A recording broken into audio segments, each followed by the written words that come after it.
À l'écoute, exprimez-vous en toute liberté.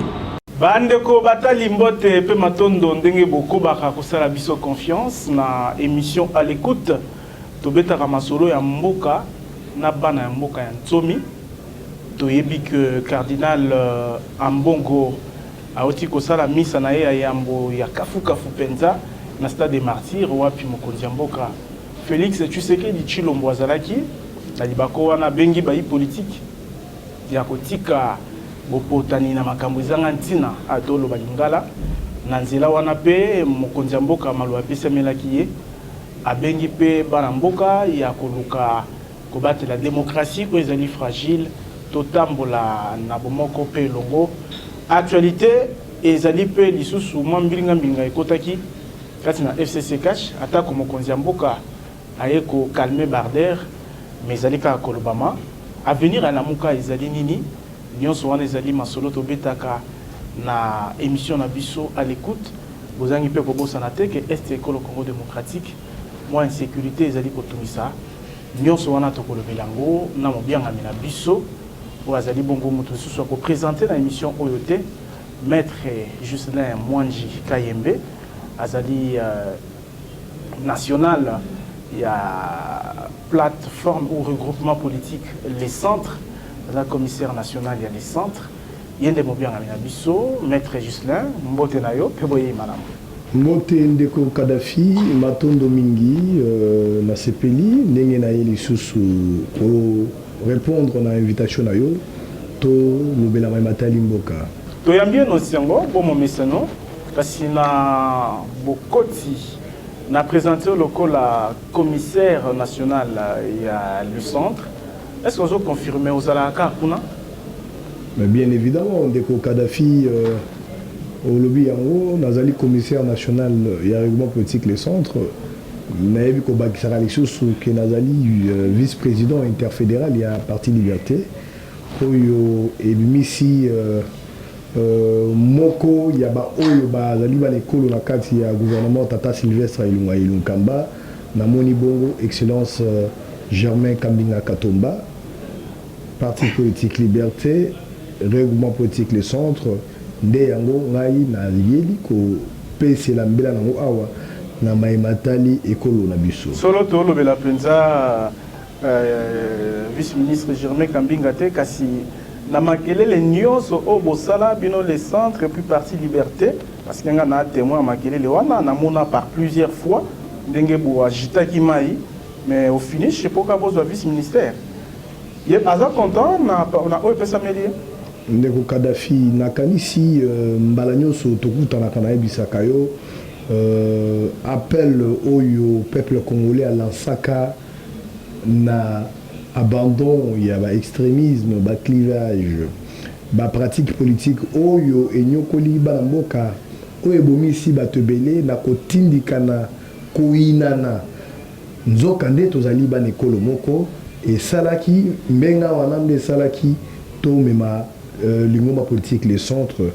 et le monde a parti nabiso liberté au nom du peuple au moni makambo manso o toko sala communication nyonso o to sala o bana mboka Congo bazali ko yebisa ko na yoki makelele boza ko sala lobaka bi ko belango makelele yo za mopanzi sango ozobenga makelele oui mais sango na biso o to memelaki bayi politique komaki poka na vice ministère yoka ndeko Kadhafi lelo oyo tozomona ba oyo bazalaki ba opposant radical kala na kotalisa oyo opposant radicaux ya kala lelo oyo ba komi na coalition totali ba oyo ba kokaka ofanda pembeni te na bana mboka mususu lelo ba fani pembeni parce que makelele oyo bengi makelele message oyo biso to memaki to sakola ki na kati ya espace politique yango ne permettre lelo tous en alternance au sommet d'État parce que moi ni lobana biso ekotaki na kati ya milieu politique wana nde esisitaki na kati ya baike na ba parti politique biso ya kati ya mboka na biso volonté posa wana ya ko cha peuple congolais au centre yango au moins to bandai koloba to bandai ko sakola résultat ezali peuple ayoki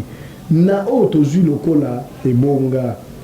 na kati ya gouvernement Sylvestre Ilunga Otoza Kolobela, Excellence Germain Kambinga, Pazali, vice-ministre de la formation professionnelle à métier. Ezali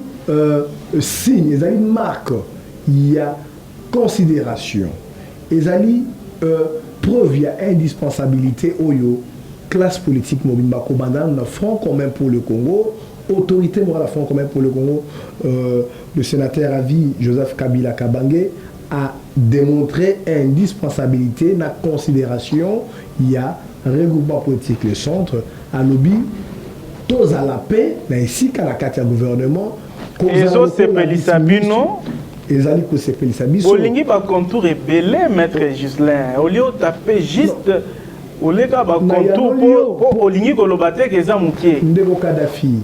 moke ezalakate. Potina motuya ezali ko salela peuple congolais. Merci. Biso to maki pifona biso pour la kubonzela ngo peuple congolais ko salela ye. Na lakisi azalaki ko keroki mate. Na lakisi awa na libonza na biso na mondela politique, il y a message centriste, na message d'apaisement et consensus, nenge memi et donc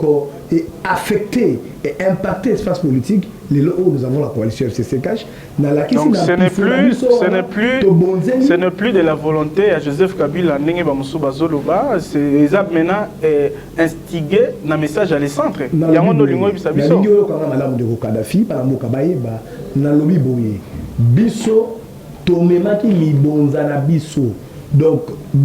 tata mokonzi ekolo honoraire Joseph Kabila asali oyaye biso tomemi libonza na biso na ba effort nyonso pe na ngambo mosusu pe ya cash na ngambo ya ba parti o nyonso bandimi lelo toza la coalition tolonga na ba extrémisme to koma na consensus to koma na unité parmi ba énergie wana ebimi ya biso pe ebimi tozali ko se féliciter na résultat o toza lelo na milieu politique na biso na lobaki na ebandeli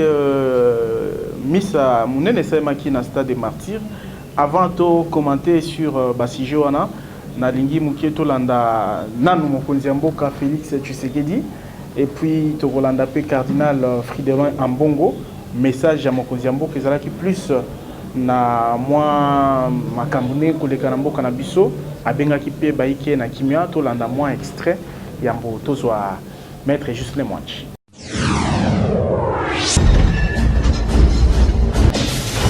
À l'écoute, exprimez-vous en toute liberté.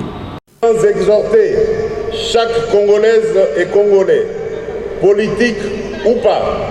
de se rappeler à chaque instant que notre démocratie est encore fragile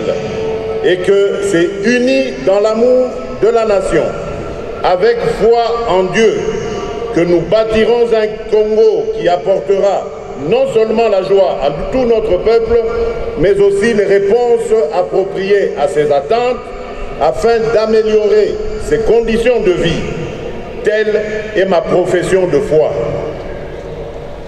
J'exhorte également les uns et les autres à dépasser les clivages de tous ordres, les sentiments partisans et de mettre fin à toute forme de diabolisation pour réussir ensemble cette sublime mission que Dieu nous a confiée. L'amour, la tolérance, la solidarité ainsi que la cohésion nationale doivent être les maîtres mots. Car il n'y a pas d'un côté des anges et de l'autre des démons.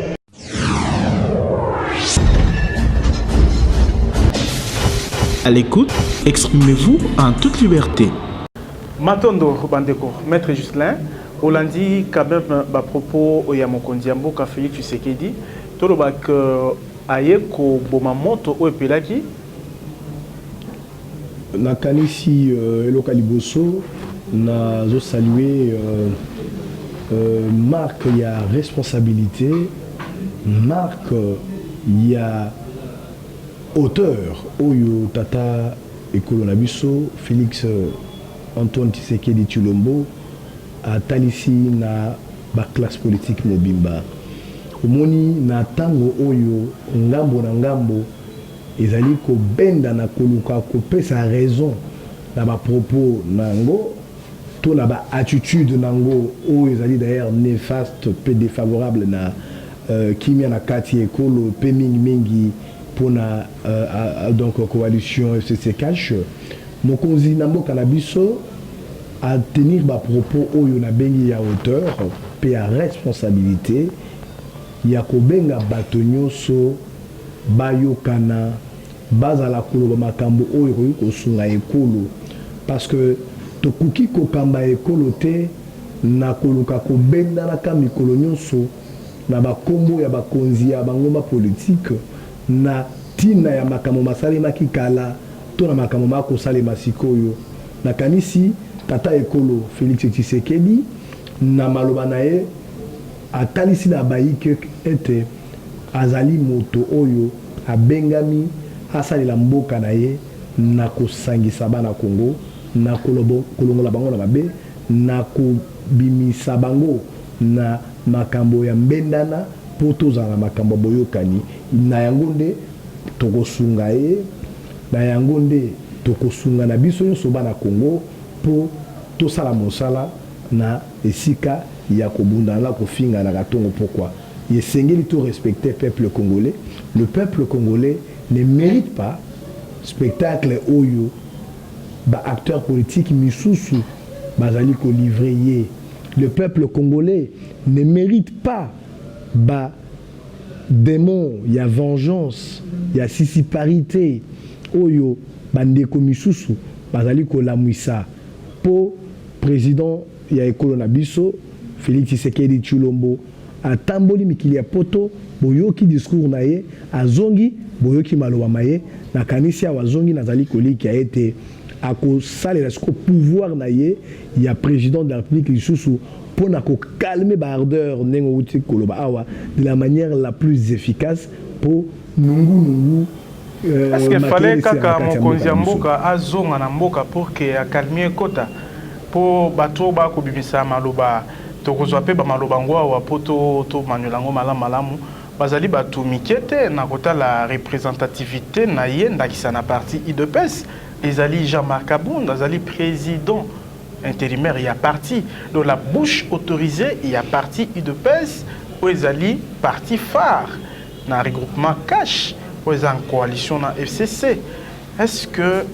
mokonzi ya mboka azosa ila kaka sens officiel o ya yete pour dire que il n'est pour rien mais na cessé peut-être ayebi autrement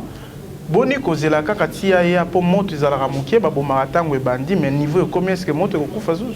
Non, d'abord ngai nazali apocalyptiste te elingi koloba nazali moto ya libe bate et sopana to lokota te nazali moto ya bwanya bolingo pe moto andimelaka ete ata bisika kobenda nizali emonani solution ke kosala na kati ya bato nde la départ na lakisaki yo impact ya idéologie centriste au biso tomemaki na kati ya classe politique c'est de l'impact wana nde nazali ko traduire expression na na minute oyo nazali kondima ete nyonso wana ezali mikakatano ya ebandeli ya makambo esika omboka na biso esili koyekola omoni longonya oyo topesaka na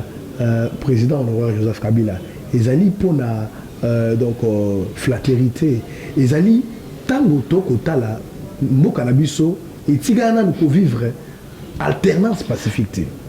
mboka na biso etikana ko vivre passation de pouvoir civilisé te mboka Congo oyo etikana ko vivre ba bengi coalition il y a au bazaki ba opposant ba bila pouvoir au bazongi bazu pouvoir ba sangani boité c'est alors que le monde a toujours mis à la président Joseph Kabila mais awa tozo kozela misusu ndenge au monde appelle le monde na tata ekolo président Tshisekedi tozali kozela na bana Congo simaya ba pasi nyonso na mikakatano otomoni na koluka kofanda sika moko tobota siko falaki kozela président akoma wa pona kovandisa kimia ndeko makambo bele bimi na mboka oyo président de la République na kati ya mboka oyo to condamna ki yango combien de fois ba combattants ba kei kosala ba désordre na palais du peuple combien de fois ba béret rouge ou bien ba militant ya FCC tout bien ya cash babondi bisika président na kati ya mboka oyo combien de fois ba propos ezobima bazoko finga autorité morale ya FCC na tango yiso na bitando ike to président za la mboka oyo président aye na sima ya kobenda na oyo salemi eza kobenda na liboso te mais tozali ko saluer elobeli na ye likanisi elimo oyo ya memi na tango bato bazoko benda na tango moto lingi opela yazo mema elimo ya kokitisa mitema ya bandeko pe ya koluka ko bongisa donc kobanga oyo animaki bino FCC ekiti mwa mukie parce que balobi ya président Félix nda azali na imperium lelo azali mutu o azali ko incarner mboka et bamaloba wana boko banga bino moko ke ko yindela bino ndebo mi en confiance na ba propos à mokonzi mboka bimisi ndeko Kadhafi nauti ko tangela o makambo maimasami na mboka na biso na suka ya règne ya président Kabila oyo ya suka ya pesi bana Congo ya mutuya oyo moko te na bakambi ya ekolo na biso na kala atikala kotikela bana Congo ezali na eloko moko te oyo biso nyonso lokola bana Congo tokobanga lokola oyo kosukisa bomo ya bato tokoki kotungisa kosala politique. Président Félix Tshisekedi azali mokonzi ya mboka ponami na peuple congolais nyonso. Peuple congolais andimie a prêté serment lolenge lobami atalisi pe likanisi na ye oyo FCC na cash biso nyonso totie maboko na au travers coalition tozali na majorité parlementaire biso nyonso elongo ezali te que pendant mandat na ye ya 5 ans le président Félix Tshisekedi a abandonné programme na ye oyo salaki to ça donc to coaliser a abandonné pe likanisi na oyo ya pesaki biso na oyo salamaki neti tozali na ngambo ya FCC tozali kuna tolingaka te kokota na ba débat misusu pona kopesa nzela te na ba oyo balukaka lokola tozala molongo politique yo lingaka ndeko Joseph Kabila te ou bien olingaka ndeko songolo pakala basala Joseph Kabila te esengeli yo mikolo nyonso soko zu micro okomi kotanga mabe okomi koloba po yebika longwe ebonga soki basali bongo na tata ekolo Joseph Kabila tala bandeko oyo baza sikolo na poto bandeko na biso ba combattant oyo kutu batumbi drapeau ya mboka na biso bazali kotumba ba effigie ya président Tshisekedi et le mona partenaire na président Joseph Kabila bazali kofinga ekolo bazali koloba makambo nyonso ya mabe nde eloko biso tokoluka to combattre de la même façon ozomona tozo déplorer c'est que ba combattant ba groupe au monde ba komi kolata Zaïre ou ba komi kosala donc ba barricade na ba déplacement nyonso ya chef d'état à l'étranger nde tozali pe ko telemela bandeko na biso na kati ya ekolo au Congo o bazo kanisa que kolobaka mabe na kombo Joseph Kabila tongo pourquoi kolobaka mabe na bakombo ya bato oyo nyonso basalaka elongo na ye ezali ko profiter na bango non nazo yebisa ndeko Kadhafi ko profiter na mutu te ngana ko sebela te lelo balobi bokokatisa ebale bolanda exemple ya Joao Lorenzo na Angola pour l'Afrique du Sud Zuma azo samba alors que Ramaphosa za mutu na ye wana ba propos ya vice-président ya premier vice-président Assemblée nationale et puis président AI ya UDPS donc obanga wana ndepesi bino confiance na maluba mokonzi ya mboka na sela kina loboko na motema classe politique na biso mingi na kobenga classe dirigeante nazomona bandeko ya o baza ba ténor ya lingoma politique front commun pour le Congo na ba o ya cap pour le changement na lobaki esengeli to tika kobimisaka maloba mena ekoki kopelisa moto na kati ya mboka na biso totika ko bimisaka makanisi oyo kotungisa oyo ya motuya tata Joseph Kabila na tata Félix Tshisekedi ba pesi biso babi mariage contre nature mariage contre nature wana nde eza l'origine pe makambo posoko yoki bato la muka bango ba mi pesa réseau parce que bazolo bageto isa bino bandakala que ça mariage à malongate mariage monté de toutes pièces la polémique ya bandeko la muka polémique bango peuple la polémique ne ko Kadhafi ezali maloba na ngai je vais l'assumer na polémique ya bandeko la muka na kopesa tango mingi te bango na comprendre na comprenaka bazali ba mboka bachaki pe makoki na bango na baposa na bango na baponomi bazuité ndeko Martin Fayulu pour namité le peuple congolais ba pour ndeko Félix Tshisekedi ba katani pe la législative ba mise ba député minité ezali regret ezali pe na pasi na bango ya kozanga na maponomi bakoki koloba nyonso bakoloba na kombo ya président Félix Tshisekedi to na kombo ya prédécesseur na Joseph Kabila bakoki pe koloba mabe pour la coalition FCC Cash pour ezali ko pesa bango pasi na motema mais oyo ngai nakoki s'intéresser nango soki maloba ya koloba mariage contre nature ezoko uta na ba cadre ya FCC na Cash po esika wana namonaka mingi ba combattant to ba militant ezala ba ya FCC to ezala ba ya Cash FCC za parti politique te tangela ranga biso ba parti au monara parce que bino bozana regroupement mongo boité regroupaka ba militant ezaka ba cadre ne ba loba ko no FCC du Cash to sangi sarape osala meeting to monara fayu na la muka na kopé ce exemple ba meeting yo so minene salamaka tango to chaka maboko na candidature mwana mboka Emmanuel Ramazani Shadari na tata Raphaël bisika nyinso to sangi sara toujours ba organe na biso ba structure na biso ba ligue de jeunes ya ba parti nyinso o bazana na FCC basangana ka ninga ko za un peu précis pour na loba que ba militant ya UDPS ou bien ya PPRD parce que débat o ezolo ba c'est beaucoup c'est ça la vérité comment até pour ba ya ba parti phare ya coalition Ndeko Kadhafi pour la d'abord un parti ils ont raté. Ba parti nyonso bazali ba parti politique, bazali ba parti frère na kati ya ba plateforme politique na bango et puis tozali équilibre. Lelo o boko za misi majorité, boko gi ko bagalo ils ont ba parti bazala ba député belé, mais ça farté. Peut-être na mapona mekoya, baninga mususu ya komisa majorité et bomite ba parti mususu et diminuer pe bango pété ezali résultat. Na koloba boye. Na ba o tomoni quand même ils allaient déplorable au bazali ko combattre mariage FCC Cash na ba combattant il y a UDPS au comment la minimi so ba minina maloba bazali ko combattre coalition ou ils allaient ko soutenir président ou abimi na parti na bango mais ça c'est ce qui est contre la nature au côté la peine ngambo mususu il y a peu perdre parce que l'imina dans la précis n'a pas perdre au comment la ba béret rouge o banani ba sanani ba ko bimisa maloba ou ils allaient ko outrager ko manquer considération na président de la République parce que Azali nani partenaire mais Azali peut manquer respect na autorité morale parce que na ko rappeler au Ndeko Kadhafi na la veille il y a prestation de serment il y a président de la République Joseph Kabila à l'époque a sali discours na ye alobaki yango apesaki ordre apesaki recommandation na état major na ye alobi na babino nyonso oyo bo accompagner ki ngai pendant règne na ngai na bino ba o nyonso bozali na sima na ngai nazo ko benga bino bo soutenir mokitani nanga bo salela ye pe bo sunga ye akamba avenir ya ekolo na biso malamu c'est ce que nous devons faire ceux qui allons un véritable militant PPRD to FCC ceux qui allons véritablement sous l'autorité morale de Joseph Kabila ce que nous devons faire ceux qui allons vraiment un vrai kabiliste c'est soutenir la coalition FCC Cash ceux qui essayent de le combattre UDPS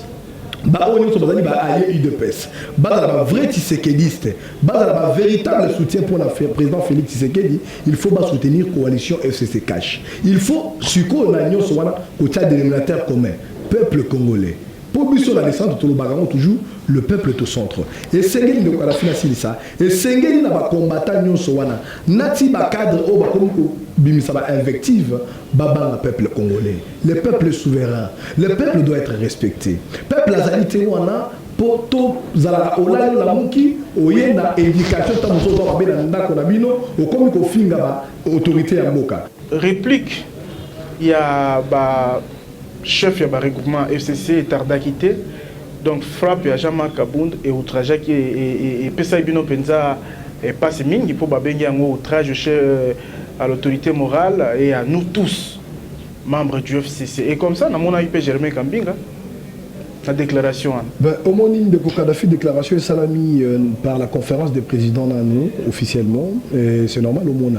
ba onyo bazali ba responsable ou ba représentant il y a ba regroupement politique nakati ya ba réunion ya conférence ba monana et longo na mwana mboka Germain Kambinga mais esika oyo tokoki kotala izali pona nini parce que kotala makambo ko affirma ka yango to ko kamwaka ezali solution te bango pe bakalfia ki président AI de presse irresponsable ezali non ndeko Kadhafi ezali na mituna sengeli to irresponsable immaturité politique mituna ezami balé bino nyonso ka na front mituna ezami balé ko mituna na makambo maema so ko salema pona nini pe pona tina nini na tina nini bande kona biso ezaki na ba combattant na wuti ko lobela wa tozo ko déplorer bazo la kisate ke bazo soutenir ba konzi o ya coalition na biso ba konzi mi balé mais au comité sko na tina nini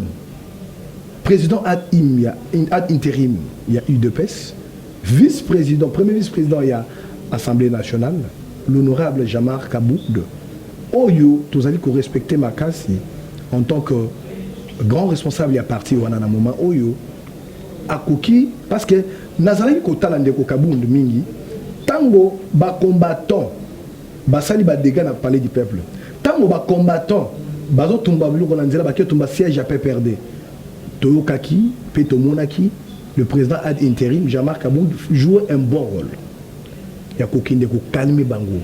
ya kolagisa bango ba conséquences ya donc barbarie wana ya ma dérive wana. Mais je me demande, na nini, honorable Jean-Marc Kabound, a koki kobo ça na ba conséquence.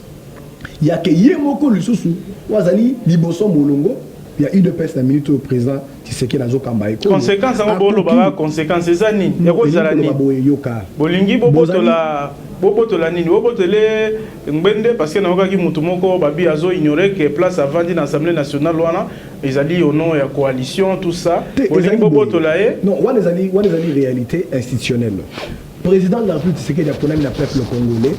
Mutokoki kolongola mandat na ya 5 ansalité. Malobo foeza na bato FCC nyonso alors. Parce que ba musu babi que non ezali par la volonté ya autorité morale ya FCC. Nazo ndeko Kadhafi peuple congolais a poni na maponami ya 2018 a poni mokonzi na ye président Félix Antoine Tshisekedi Tshilombo. Le peuple congolais a poni a ponamité na moto to na président conséquences institutionnelles des années. Président Joseph Kabila azali moto oyo a tosi constitution pe alengeli maponomi esalema na maponami na nzela maponami wana ne peuple congolais poni le président Tshisekedi. Ezate que président Kabila nda poni. Président Tshisekedi alengeli maponomi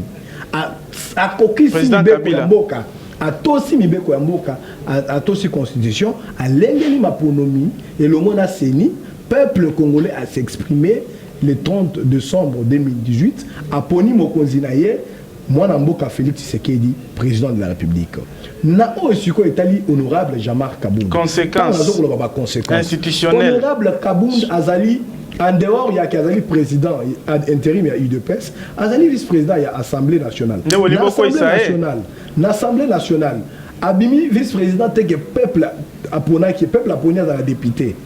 mais pour abima vice-président de l'Assemblée nationale ba député ya majorité ne ba ponier si ko ba député ya majorité parce que ngana ko ebisa on Kadhafi les appels ba député kutu ya cash et belé ba désapprouvé ba propos ya Jean-Marc Kabound les attaques ko constater que non ba député ya FCC pour faire une déclaration ba ngonde bazali ko la kisaye que ba conséquences institutionnelles ko ko za envisager ba député ya majorité donc FCC na cash oyo baza d'accord te na ba propos ya honorable Jean-Marc Kabound ne ba lobi ba conséquences institutionnelles ko ki ko za envisager mais tala lo lengeni ni babandi parce que c'est une procédure même au regard du règlement intérieur et Assemblée nationale babandi nanu na kosenga na vice-président la bango ya assemblée na président IDPST ba député bazali ko s'adresser bazali ko viser vice-président ya Assemblée nationale bazali ko senga ye a présenter ba excuse toki ki aboyi na et bokosala nini na yebi polémique wana ya boyi to tanga na ba réseaux sociaux babi que il préfère mourir à ko répondre na moni na ba texte na réseaux sociaux Jean-Marc Kabound a tenir ba propos na ye na meeting atikali ko la communication moko officielle te oyo ngai na koki ko considérer pour na landaka bitando. Bon, ceux qui a s'excuser en public te ba conséquence en onde roya. Na lobby te que a s'excuser en public ngai na za mokuma nga na komi makambo ma na te ye za pour vice président de l'Assemblée nationale ba député nationaux bango ne ba komi bango ne ba sengi na ye pour ezali ba pratique moko citoyenne ezali ba pratique moko démocratique soki lelo président de la République la mamoka mosusu on fait exemple babana ko laksa awa na ba télévision na Japon courant qui ndaki soki pendant 1 minute ministre ya mboka aselaki pardon s'inclinaki devant peuple vous omona ezali ko humilier mututé s'excuser ou donc c'est dédouaner ezali donc ko humilier mututé ezali ko mesanisa yango monde alobaki mboka na biso président Joseph Kabila tiki alternance passage de pouvoir pacifique coalition il faut tomber ça la suppos comme ça la pratique le ko la kosenga bolimbi so ko bungi ko bungi ça pour tous a besoin qui met ekota boyokani ekota na kati ya ba député za la teke bazo mon vice président Jean-Marc Kabund bazo ko yoka mute wa pasi to président Jean-Marc Kabund bazo ko pesa na mbote te ba ko sunga mboka te na maloba wana kelongo et sengeli ba bongisa ndenge balobaka le linge sale c'est lave en famille le linge sale c'est lave en famille wana ndeto ko introduire Mwambela ya cardinal Ambongo na misa monene alengelaki abengi pe bino bayi politique ya kotika ba velléité to makambo ezangati na botala l'essentiel.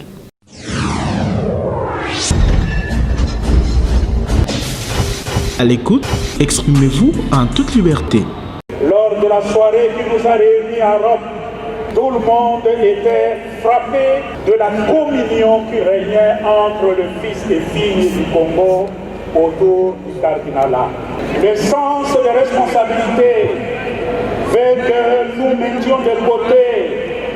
nos petits intérêts partisans et égoïstes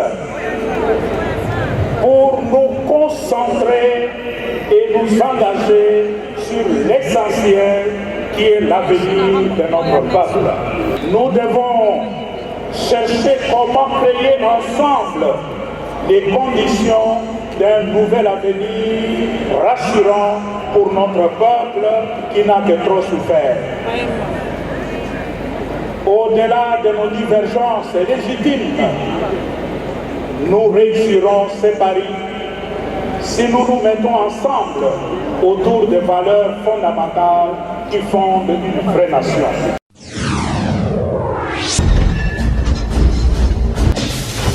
À l'écoute, exprimez-vous en toute liberté. Cardinal Ambongo, yepe webi baloba kape makambo politique mingi pona kosunga bino bayi ke otambulaka na politique. Abi botika makambo akili kili abengi même bato ya lamuka botika ko se kerele pona makambo ya pamba ya bengi classe politique wana to komona bino FCC na cage to komona pe opposition lamuka ba Martin Fayulu oyo tilelo aza na position na ye qui gagnant ya ba élection précédente. Est-ce message wana falaki kaka et ya pour remettre bino à l'ordre pour tout moni ba langage ya batunyon c'est comment kita moi mboka Kadhafi d'abord nako profiter pe na mutuna loko letali tata episco ya Congo Fridolin Ambongo nazali kopesa ye ba félicitations na kombo na moko na élévation na ye nazali ko traduire ye pe ba félicitations na donc accompagnement pour garantir accompagnement il y a batonio sur le règlement politique les centres na kati ya mission naie en tant que cardinal il y a église donc nabiso mais kasi esengeli to makambo ekosama na kati ya ekolo nabiso monseigneur Ambongo asengi na bana mboka bapusana na esika oyo biso to senga bango bapusana biso coalition FCC cash tout comme attaque au na biso na FCC depuis les kanisi o e kamba ki biso tito comme lelo na otozali ezali bolingo ya Congo non monaki président Joseph Kabila alobaka la passion du Congo ngai natalaka mingi na ba agissement ya ba terre politique na même yemoko même na ba episco pour na biso donc ba sango o to moni ba sali musala makasi ko ba na dialogue ya 5 ans bamemi mikumba ya peuple basali ba marche ya ba donc ya ba chrétien pour la revendiquer ata boza robo yango à l'époque non naza kotalisa que ba marche ezali ba pratique démocratique nazo ko reconnaître que salamaki s'il y a eu des confrontations là ba force de l'ordre ou ils allaient des fois là ba itinéraire na ba acceptation ya ba journée manifestation là il n'y a pas de problème toza kunaté mais nazali kotalisa yo mon salamo oyo autre ko reconnaître que donc cardinal Ambongo église catholique basali message na lelo ya ko benga bato nyonso bana ya Kongo nyonso ba poussa na bomoko batika ba makambo oyo yangi tina ba velléité ezali malamu nde na lobaki to lobaki to cha peuple na centre parce que ce hôtel makambo moso oyo kaboli peuple congolais makambo oyo monseigneur Ambongo lobi to tika eza makambo eza na intérêt peuple te élection salami Joseph Kabila basali remise le président oyo a gagné nani Félix Tshisekedi abimi pour akamba tangi comme Joseph Kabila ta 150 fois na émission à Mokuse Boy nazali ko non on a pu ezali droit allégeance pas na bino bato FCC en tout cas l'équipe trop la polémique wana tepo na tangi pe kombo ya président Félix Tshisekedi nazo ko lobela ba décideur nazali ko lobela ba oyo bazali lié l'actualité na mituna oyo tuningai tango basali remise et reprise moi na mboka Martin Fayulu akatani na maponomi ye akangami la vérité des îles elongo na bato na ye mais okomona ke Fridolin Ambongo asengi monseigneur Ambongo le cardinal asengi alobi même likambo vérité des îles esengeli kobosa na yango kotala makambo na lolenge mususu parce que makambo ezalaki kokende na ba akomi mutu na bino parce que ye alobaki yango même na TV5 l'autre fois alobaki asala ba déclaration plusieurs fois que élection ezalaki torpillée et il n'a jamais accepté victoire ya président Félix donc toloba akomi na kana bino po bango pe catholique on dirait ba changer na bango monseigneur Ambongo a expliqué ki biso na la conférence de presse na ye na maimatali cardinala na ye a expliqué ki biso ba na la catholique mais bah oh bah éviter monsieur à cardinal monseigneur Ambongo a expliqué largement pour comprendre que dans le moment où peuple congolais cardinal lingolo ba e mususu za moto ta mususu za pio amemi mokumba ya bana eko ou bien pour les soutenir des bino coalition FCC cash mais ezaki pe attendre oyo Fridolin Ambongo en tant qu'archevêque à Kinshasa a lobby a tenir peu ba propos ezali en faveur na bisoté. Est-ce que les amis donc ils ont problème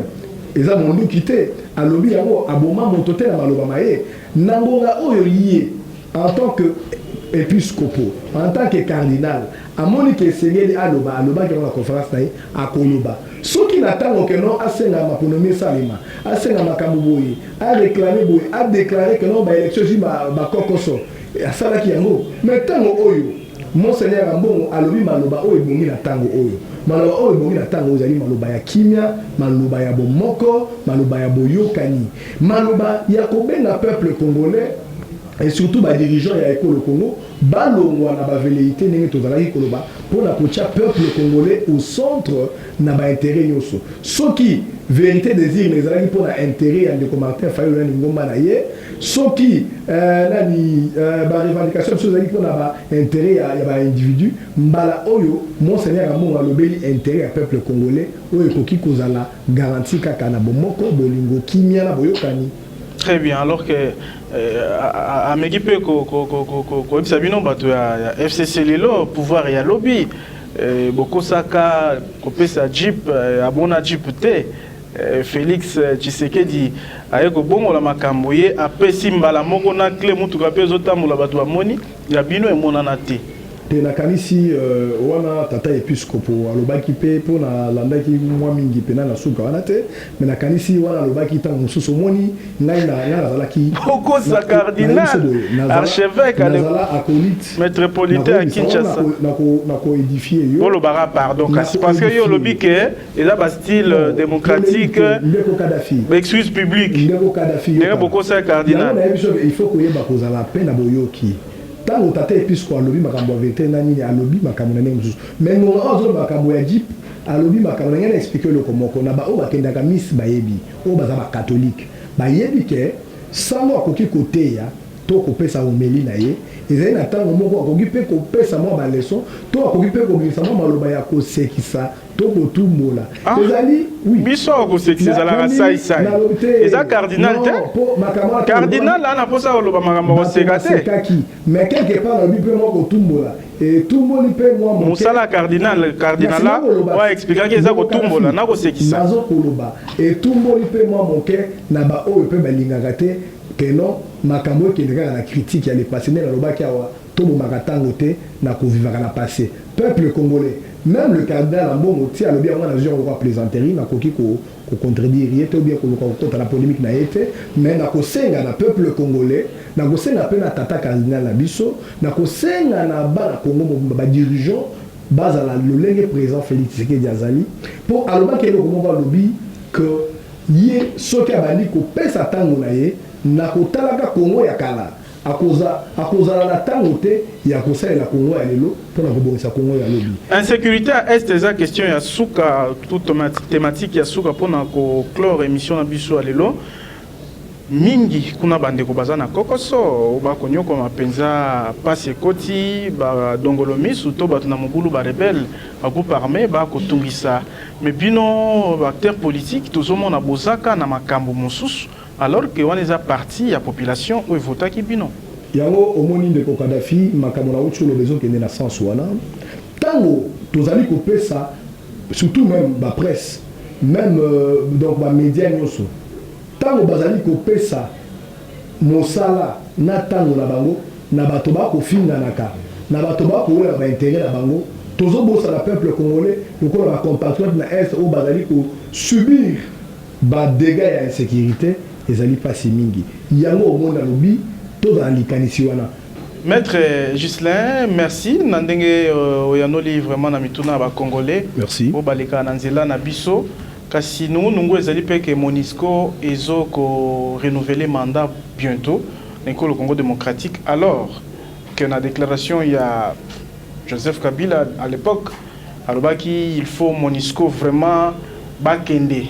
chef de l'État pe awa na discours na liboso na assemblée générale ya ONU alandaki mwa muke maloba wana koloba ke to na posa ya équipe ya munene te puis mission ezala définie mais ceux qui Monisco ezozonga lisusu po 20 ans au basali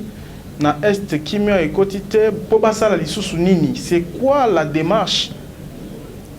Oui, bon, ndeko matondo pona mutuna wana tozo kolobela maimatali Congo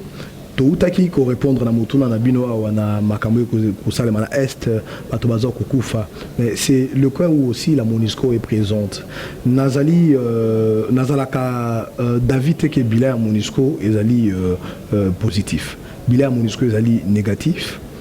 peuple congolais bande ko na biso ya est tango ba monaka Monisco ko kita mandoki ba avion comme ba hélicoptère biso peuple congolais to tchaka elikia na kimé ko uta na Monisco to ndimaka te que to compter plus de 12 millions de morts lelo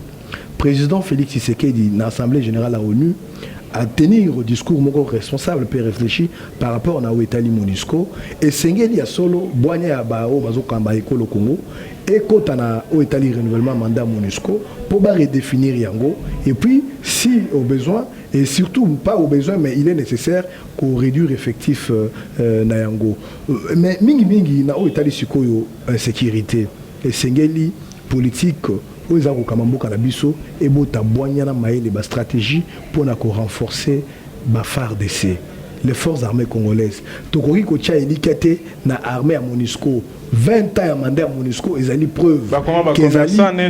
voilà na ko yebisa 20 ans ya armée ba policier à Monisco ba soldat ya Monisco ata côté ba beti lisasi to manduki o ba memi awa ezali te o ba sunga biso ata to ba ko pesa bango mandat ya ko sécuriser population ba sali eloko mo te bazawana lokola ba spectateur tokoki ko benga bango peut-être que ba ko kozala bazala ki wana pona moi complicité je l'ai dit au nom du peuple congolais nakanisi esika président de la République Sengela Tiamaïle pour na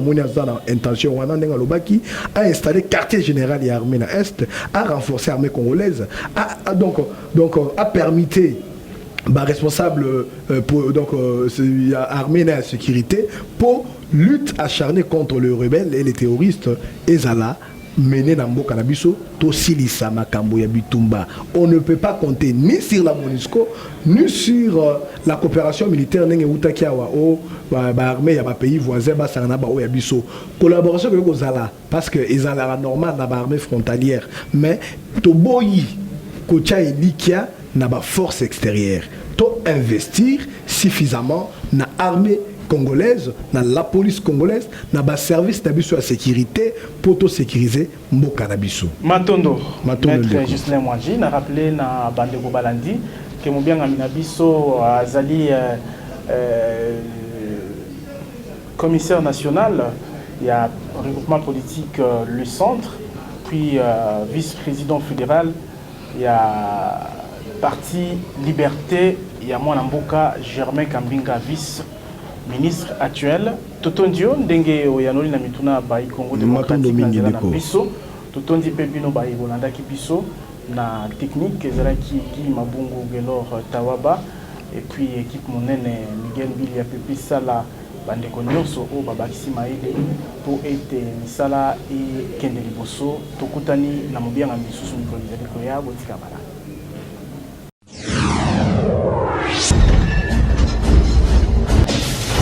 À l'écoute, exprimez-vous en toute liberté.